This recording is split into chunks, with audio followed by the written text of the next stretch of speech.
What's up, guys? What's going on? I'm Paul. This is Pauline Theology's daily devotional, man, and we are going through the book of Exodus. We are in Exodus chapter 2, verse 3 and 4. Exodus chapter 2, verse 3 and 4. Man, I told you that this is one of my favorite chapters in Exodus because we get to see this intimate relationship between God and man.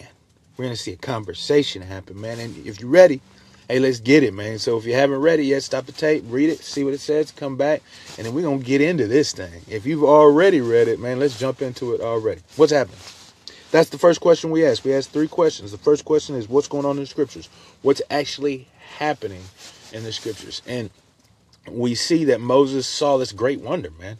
A bush that's on fire that's not consumed, but just continues to burn despite probably being a frail bush in the desert, in the wilderness. Now, Moses says, what a sight. Man, I got to turn aside to see this thing, man. What's going on, man? And so when he turns to see what's happening, God calls to him from the midst of the bush. He says, Moses, Moses. And then Moses is like, yeah, that's me. So Moses gets called. I mean, imagine that, that you're chilling and you see something crazy, and then all of a sudden God calls to you. A voice just comes out of this bush and he calls to you. Well, there's some important things that we should know about this bush. Is first off that it's a miraculous wonder. That's what had to get Moses' attention. He had to see something crazy happen in the wilderness. I mean, a burning bush. He's like, bro, I gotta see what this is all about. And then whenever God gets his attention, he calls to him. But he doesn't just call to him. So in the Hebrew kind of like culture, when you say somebody's name twice, it's a sense of intimacy.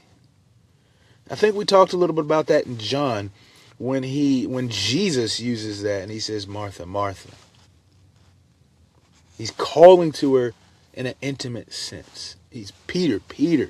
He's calling to him in an intimate sense. And in this thing right here, God, Yahweh, calls to Moses, Moses, Moses. And this is an intimacy that God is displaying to Moses. So when Moses hears this repetition of his name, he sees and hears in that voice a God who desires to be intimate, or someone, a bush that desires to be intimate, because God hasn't revealed himself yet. I'm sure he probably thinks it is Yahweh, but he hasn't revealed himself yet. And so he's thinking, well, whoever or whatever is happening in this bush desires to be intimate with me. So what does it say about God? I think you already know, is because God uses that Moses is his desire to be intimate with his people. This is who God is, man. Matter of fact, we just see it all over. It just seeps and goes through all of Scripture, the love that God has for his creation. He wants to know his creation. He wants his creation, more emphatically is to be said, is that he wants his creation to know him. He has made himself known. The way we can know him is through his scriptures. But he has made himself known.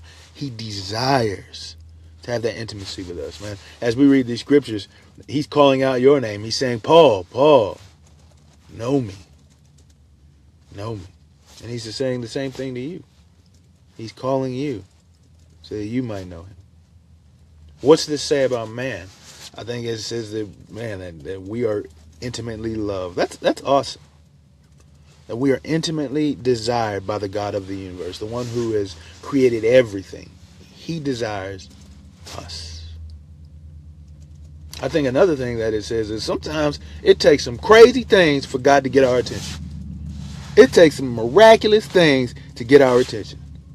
It takes sometimes the most insane circumstances and conditions for God finally, or actually more for us finally, to hear his intimate call to us.